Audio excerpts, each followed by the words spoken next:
This is a relatively rare review for me because it's a new book and I usually talk about the old stuff. I would love to share my thoughts without spoiling anything at all. That's always the plan when I review new books. However, the subject matter, the whole point of this book is very spoilery, so without that I wouldn't be talking about anything interesting. There are other booktubers that are absolutely petrified to reveal anything about the book that they are reviewing. So if you want to watch a video that tells you the author's name, how many pages the book has, maybe even a score at the end of the video, then go and watch one of those. Or maybe read the book and come back and watch this video. Yeah, that's better advice, isn't it? Sea of Tranquility, Emily.St John Mandel. This is my second Emily.St John Mandel book after Station 11, of course, which I read, how long ago was that? 5 or 6 years ago? Maybe longer, can't remember. I really enjoyed that one and I expected more of the easily digestible soft science fiction from this one. That's exactly what this is. Under the bonnet, it's super advanced high tech. Humans are living on moons and planets. We've got colonies on Titan, and time travel is just a thing that we can do. But all of that is just a backdrop to a quaint story about people, a detective story really. Actually, time travel is an essential part of the plot, and we do talk about simulation theory quite a bit. But we're not going to scare off anybody new to science fiction with complicated jargon or big ideas. They are big, but they're made to feel quite small and normal. You press a button on a device and you time travel. We have domed cities on the moon and big robots take care of all the farming back on Earth. We can move on with the story. If I was a lazy reviewer or just posting a quickie on Goodreads, I would write something like this. It's like Cloud Atlas but smaller and with more of a straight story stitching it all together plus time travel. Cloud Atlas has that concentric structure, 6 or 7 stories all cut in half and told at either end of the book, moving through time from the past to the present and then to the future and back again. I really love that book for its ambition and how we've got a slightly different writing style for each part. But if it's lacking something, I wanted a clearer explanation for everything. It gets a little bit too, oh, but what does it all mean? And it's still a very good book. Sea of Tranquility pulls the same gimmick. I don't mean that as a negative, but Emily.St John Mandel must be very, very aware that she's doing a Cloud Atlas. I think there's room for more of that style of writing.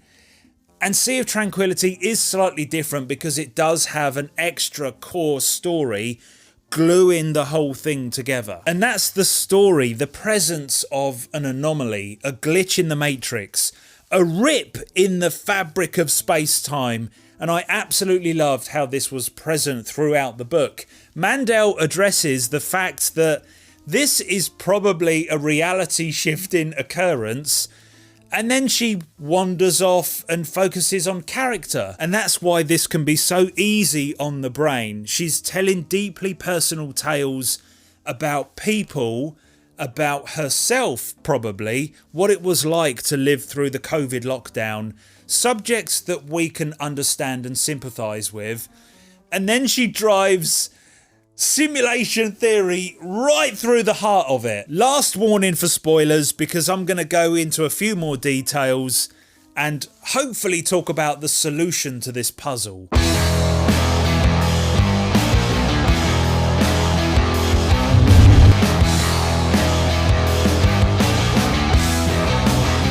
Maybe it's because I consume too much science fiction, but I pretty much figured out the main twist as soon as we had all the pieces in play.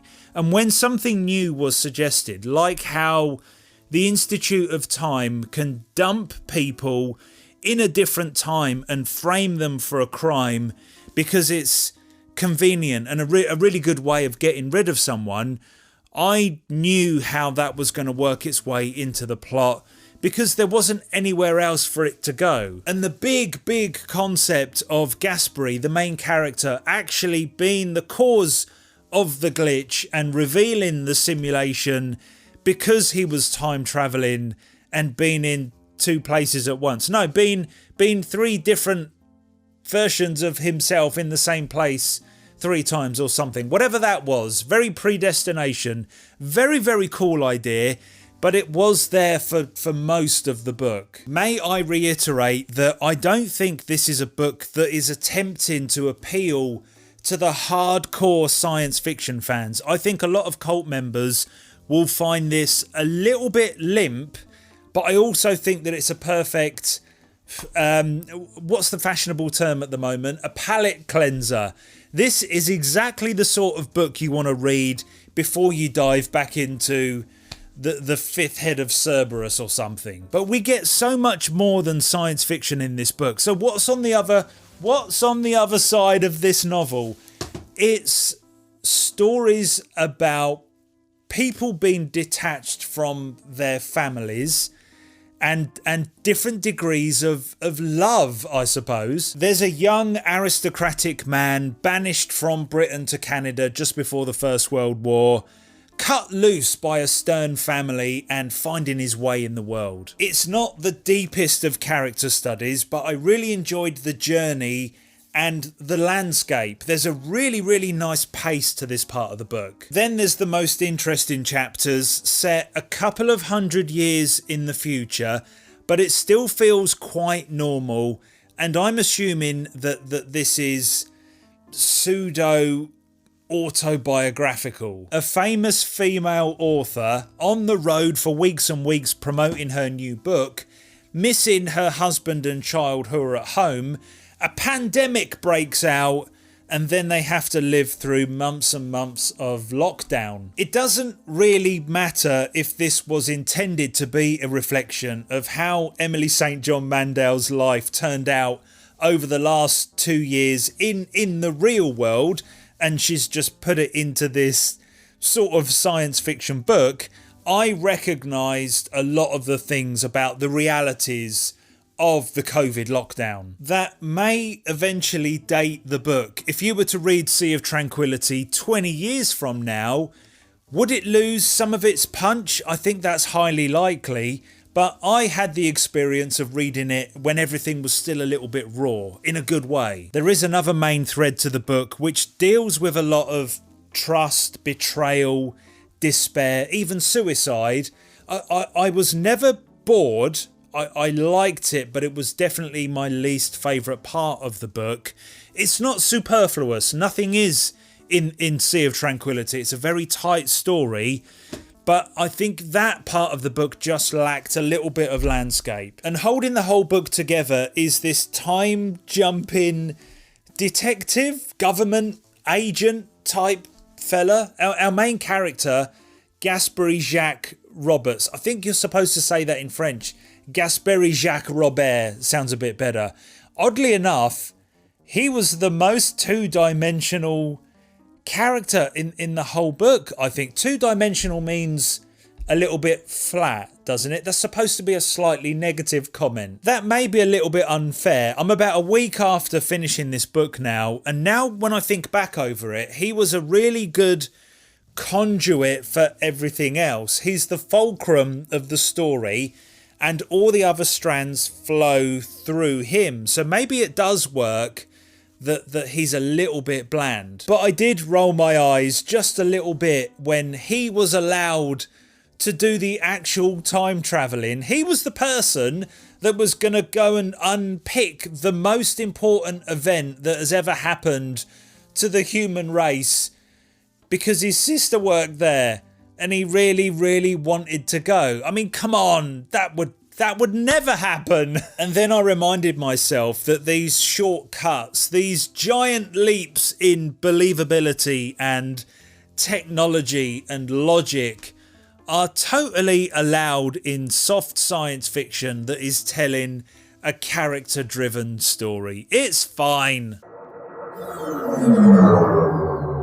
Did I actually enjoy Sea of Tranquility? I had the pleasure of reading this on an aeroplane, which is a brilliant place to read, and then I finished it on the French Riviera sitting by a pool. It was exactly what I needed at the time, and I devoured it in a day. The writing is competent and easy to follow. It's very good, but it's not flamboyant or mind-blowing. More importantly, it fits the story perfectly. I had a similar reaction to the science fiction elements. It's very convenient and hand-wavy and under-explained, but again, it fits the style of the book. But what I really loved, and I can't stop thinking about, is the looming idea of simulation theory. Of course I loved it. That's my favourite subject. On more than one occasion, there was a perfect mix of character moments and heavy concepts. People that we were invested in were saying, hang on a minute, did time travel just reveal that we're actually living inside of a computer program? Which means that hiding in plain sight within this little book, which is actually about the real world for the most part, living with COVID, something that we're all very familiar with, is a massively deeper question. What's outside the simulation? And I just didn't expect that from the mainstream. A score for Sea of Tranquility. It's pretty good. No, it's really good. I really enjoyed it. I finished it about a week ago and it's still bouncing around inside of my skull, which is a very good thing. Under the circumstances, I think this is a cracking little book. I was going to give it a 7 out of 10, a comfortable 7, a really big fat 7. But I think now that I've sat and talked about it for a little bit, that's gone into an 8. I'm happy with an 8 out of 10. Did you love Sea of Tranquility? Did you hate Sea of Tranquility? Or are you with me on the upper end of average but quite good, somewhere in that region? Whatever your opinion, please let us know in the comments. Thank you very much for watching. Somewhere else on the screen are some more videos that you can click on and watch and love. Until next time, peace.